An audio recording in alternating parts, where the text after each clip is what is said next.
I developed this peculiar eating habit as a kid. I think a lot of people probably do the same thing. For me, meals became ad hoc decision-making exercises. Balance your wants, your favorite stuff, with the other items you should probably have. Eat the obligations first. Finish with your favorites. Even today, I save the bottom of the bagel for last. Cereal with marshmallows is a little bit of a wild card. Those dissolve into the milk if you don't move fast. But sunny side up eggs go yolks last, together with toast. You get the point. Food companies know we do this. Wow, all berries! Almond Crunchers, oops, all berries. It's a delicious part of this balanced breakfast. And we're following their lead for this bonus episode. Here's all the intros since our relaunch. We're proud of our new format, and we think you'll like this extra snack. Links to the full shows are in the post, and we'll be back soon with the first episode of 2025. Thanks for listening.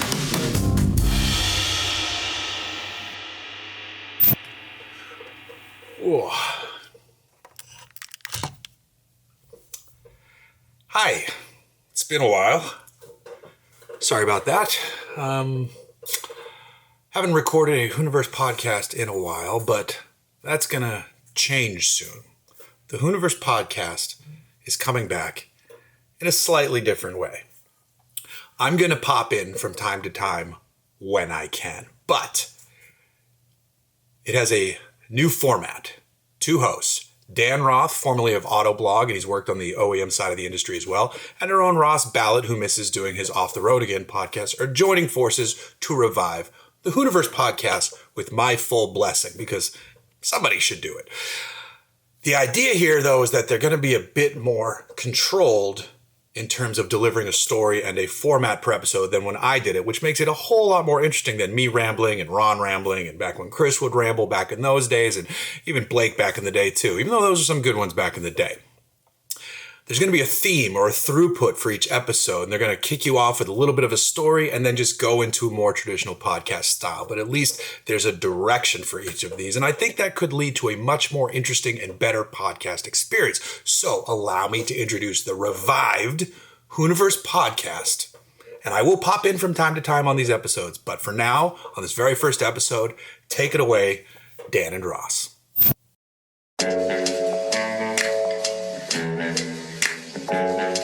Ted Pelkey wants to share his feelings with you.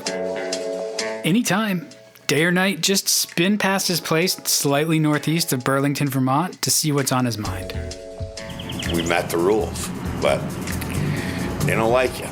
So if they don't like it, it's just not going to work out. When you've got an illuminated 7-foot-tall middle finger on a pole, it's pretty clear. The main issue is a denied building permit, but the giant obscene gesture? Totally allowed. The state can't stop it. It's definitely a statement. I think it needs to stay there. Maybe we'll have a big finger worshiping party this summer. I don't know. I think it would be bigger than the Grateful Dead. I really do. It's been there since 2018. And it's probably not what Vermont legislator Ted really had in mind when he pushed through the state's billboard ban 55 years ago. The finger's not a billboard, and it doesn't advertise anything. But it is a sign of unintended consequences.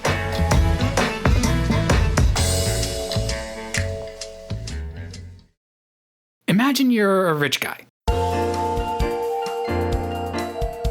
A mid-20th century rich guy.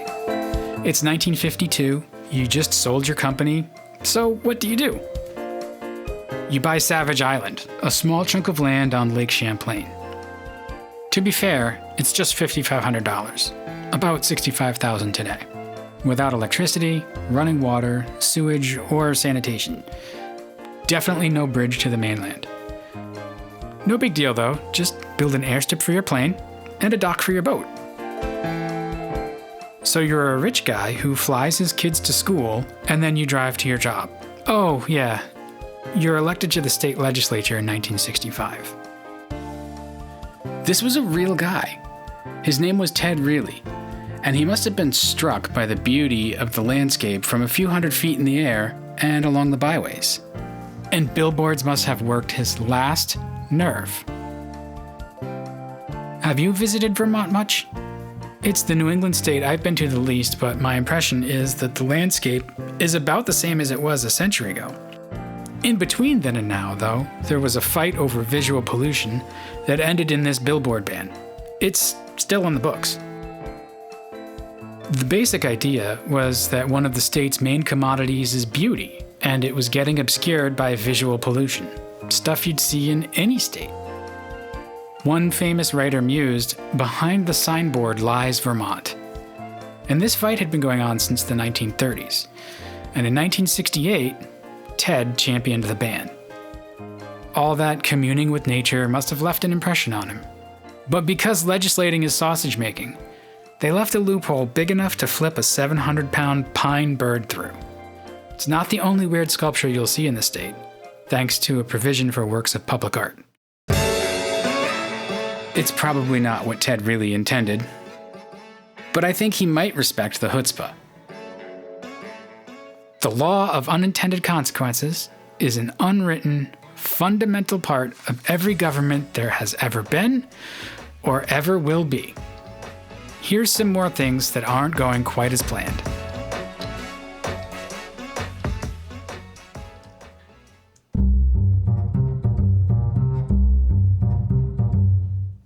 There's this story I picked up a long time ago, like 30 years ago now. It was old then. I didn't like the way it played out. I actually hated it, but I kind of get it now. It was about this guy named Bart.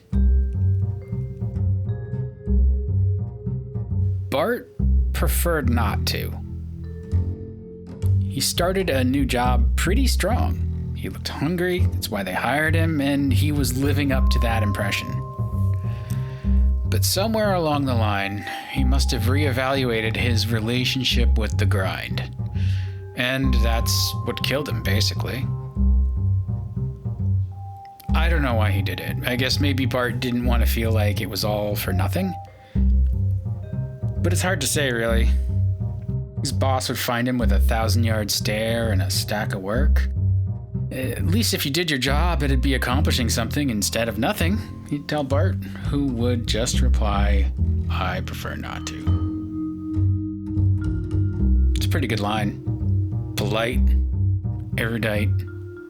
He could have just said no or nothing, but he went out of his way to explain that despite any plea from everyone, this was what he'd rather do, just nothing. And patience and charity, they only bend so far. So his boss added someone to pick up the work that Bart wasn't doing, but he kept showing up. He may have even just started living at the office. I don't know if anyone knew whether he had someplace to go or anyone in his life. So the office moved. Bart stayed. And when the new landlord called his old boss said, "He doesn't work for me anymore." So Bart was persistent at nothing, if nothing else. Eventually, as these things go, the police got involved to get him out. He, of course, preferred not to go. Just picked a point in the middle distance and stared. The cops called his old boss, too. I think they were hoping he was some kind of Bart whisperer.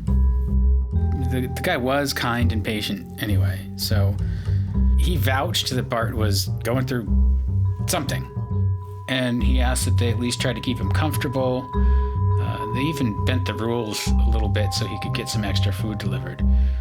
And then the next day, he planned to go down with his lawyer and try to help Bart. And that's when Bart's story ends. Cold chicken wing platter untouched next to him. I think the sergeant was quoted saying he preferred not to eat. In dying, Bart had chosen life on his own terms, I guess. It didn't make a ton of sense to everyone else. But neither does the ritual of high-intensity labor to serve the latest gold rush, when you get right down to it. And so, if much of what we do is out of our control, then maybe we can only express our agency by choosing what we won't do. When it's just one guy like Bart, it's enigmatic and frustrating. But if a lot of people did this at once, it'd terrify a lot more people for a lot of reasons. I mean, think about it. You can imagine how a choice to just not do something anymore can cause lots of disruption. Here lies the sedan, for example. So, in a way, aren't we all Bart? And so, with apologies to Herman Melville, let's get to episode 367 of the Hooniverse Podcast. We'll talk some more about what happens when people realize that you could just not.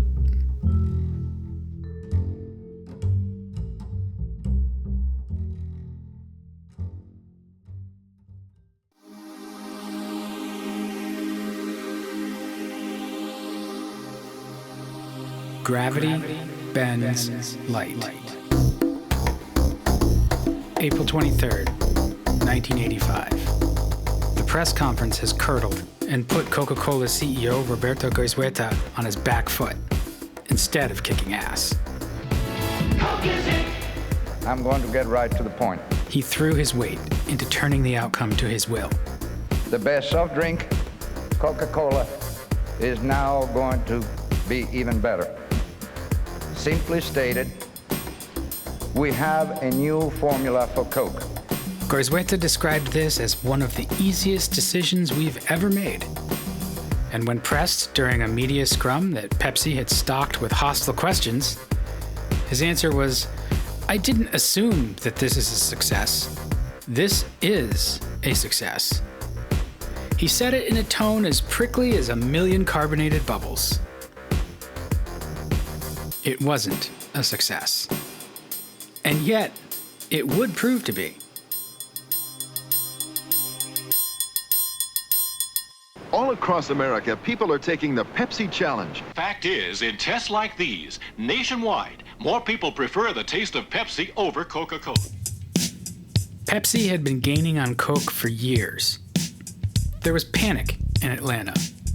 Instead of leading with confidence, Coca-Cola brass convinced themselves that they needed to be more like Pepsi. And so that's what they did.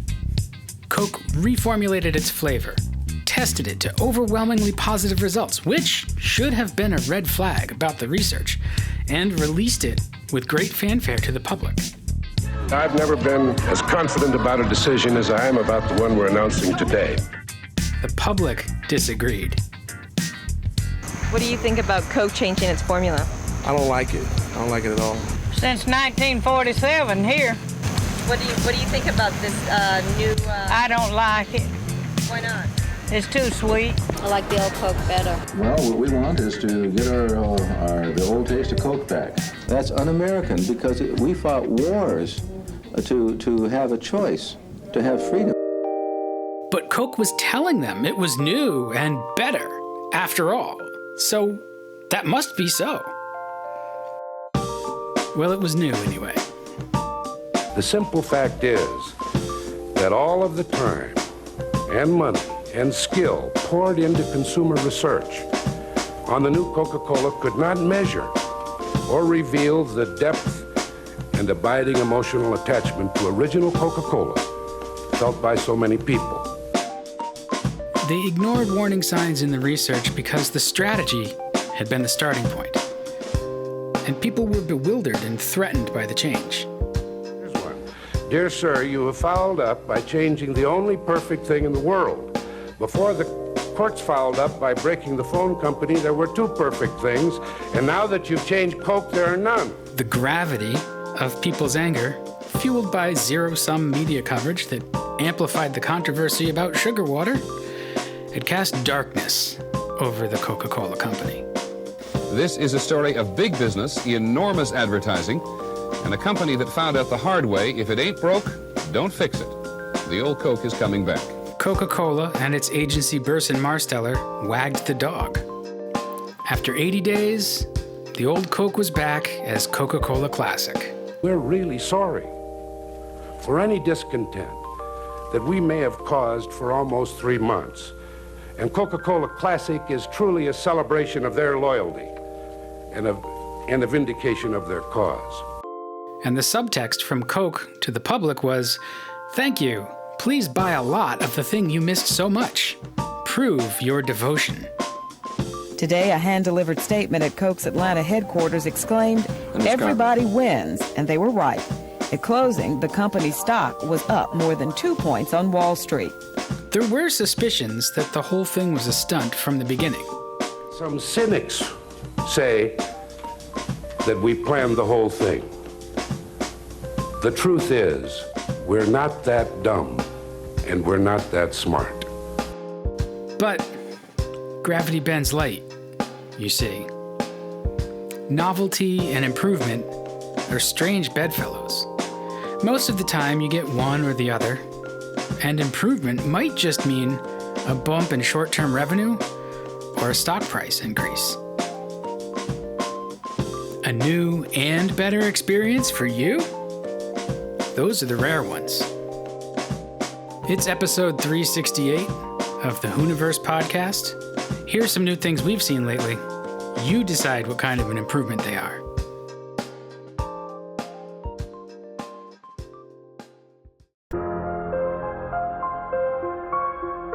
"Don't shoot the cat," Roy Horn said, while blood, lots and lots of blood, was pumping out of his body in front of a horrified Las Vegas audience. Montecore, a white Bengal tiger that weighed hundreds of pounds, had gone for his jugular. Or maybe not. I got a stroke when I fell down, and I seen the blue eyes still looking at me. I thought, now what happened? So he did what every cat do when she has a litter. He picked me up by the neck and put me to the side before you know. Like a mother safe. with a cub. It's likely not an accident that this story is unclear. Tigers do what tigers do, and the Vegas stage is not their natural habitat. It was there for the show that made Roy Horn and his partner, Siegfried Fischbacher, the #1 show in Vegas for decades. Despite grave injury, Horn was protecting the animal he'd raised since it was just 6 months old, living up to his commitment to aid endangered wildlife. With that in mind, "Don't shoot the cat" is a logical priority.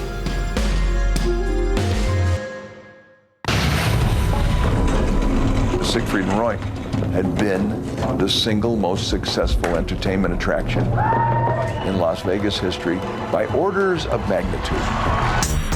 For 30 years, they worked hard to continually top themselves with mind-blowing stagecraft that was part magic, part menagerie. Siegfried is a magician that comes along once in a generation. The animals always came first in Roy's life. The success of their show had bought Siegfried and Roy 2 large estates. Emeralds of green, irrigated out of the Nevada desert, provided habitat for exotic animals that roamed free. At their jungle palace, they had a recreation of the Sistine Chapel ceiling. And outside of town, Little Bavaria was 100 acres, much more lavish than the post-World War II Germany, their impoverished childhoods. Spectacular magic of Siegfried and Roy has so enthralled audiences that they have been voted in Las Vegas the Las Vegas Entertainment Award as the most outstanding act in show business for 4 consecutive years. Every year, the biggest act in Vegas topped itself again. The focus was always the show. There was a production meeting after every show concerning sound and lighting and staging and choreography, because you're only as good as your next show. White tigers are problematic. By now, they're pretty inbred, all descended from one tiger named Mohan. When this happens, it can magnify health, genetic, and behavioral problems. Putting wild creatures into captivity is also problematic. Short-circuit nature, with luck as your only circuit breaker, and you're gonna get a shock eventually. Not one of them has ever really turned on me. No, I guess I'm very fortunate to have a good family. And that luck ran out. breaking news. One of the rare tigers that Siegfried and Roy attacked. The tiger that attacked Roy. Officials are reporting that Horn was attacked by one of those tigers. Why it happened may still not be clear, but something went wrong. The cat missed his mark and wasn't behaving normally. That particular night, something was different in Montecore's brain that then said, not tonight. Tiger stopped responding to commands. It became openly defiant, even nipped at Roy. The music stopped suddenly. Every thump of the microphone against the tiger's head echoed throughout the stunned auditorium as Roy kept hitting the tiger to try and distract it. Then he went down, and the tiger got him. But as concerning as his own injuries were, Horn still didn't want any harm to come to his tiger, even though things had gone tragically wrong. Despite the mutual love and deep respect between man and beast, the fact remains, sometimes they bite you. It's episode 369 of the Hooniverse Podcast, and it's just a little bit after Halloween 2024. With that in mind, we're going to talk about some cars that can end you if you don't treat them with respect, and why we love them so much.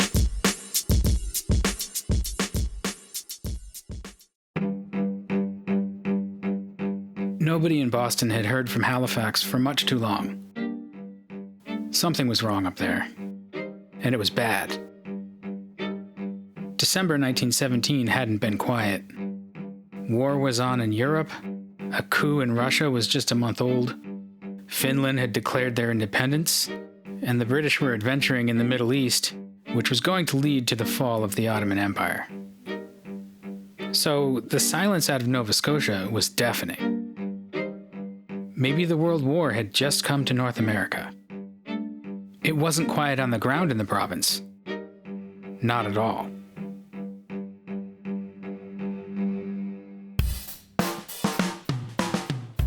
One way or another, the Ryan's white spruce was coming down this year. At 45 feet tall and flirting with power lines, its future was looking like mulch. It turns out there was another way. Instead of being spread in gardens, this tree would spread joy. Like a far north Smokey and the Bandit, a truck brought it from Nova Scotia to Boston Common, a reminder of a convoy in the other direction 107 years ago, from Massachusetts to maritime Canada. Here's why. World War I did come ashore in Halifax on the morning of December 6th, 1917. It's why the SS Mont Blanc, with a hold full of Bordeaux-bound explosives, and the SS Emo, hurrying to get to New York for relief supplies Belgium needed, were both in the harbor. Because of the conflict in Europe, any ship sailing the Atlantic for a port in North America had to stop in Halifax for inspection. The Emo was late that morning. It hadn't made it out the night before because a net to block German U-boats had been raised before its coal load arrived. And the captains disagreed about who was going to yield, so the ships collided instead. It was a traffic accident with a 2-mile blast radius. Nearly 2,000 people died in Halifax and Dartmouth. Entire neighborhoods were destroyed.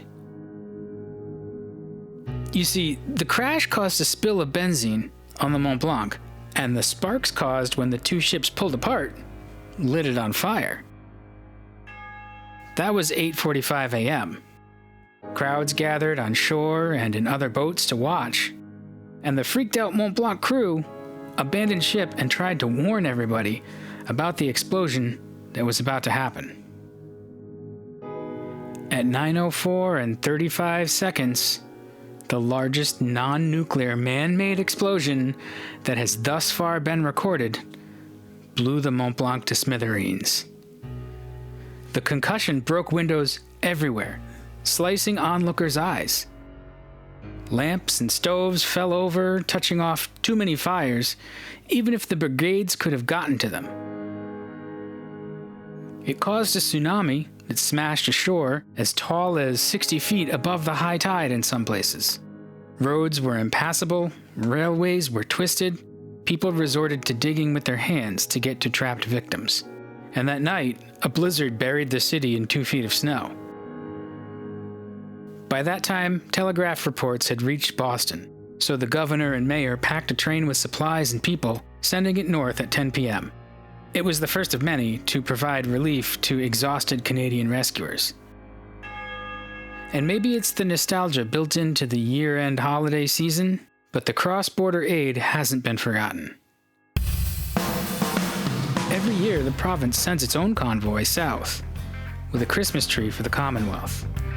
So that white spruce from the Ryans' property is lit up on Boston Common as a symbol of gratitude.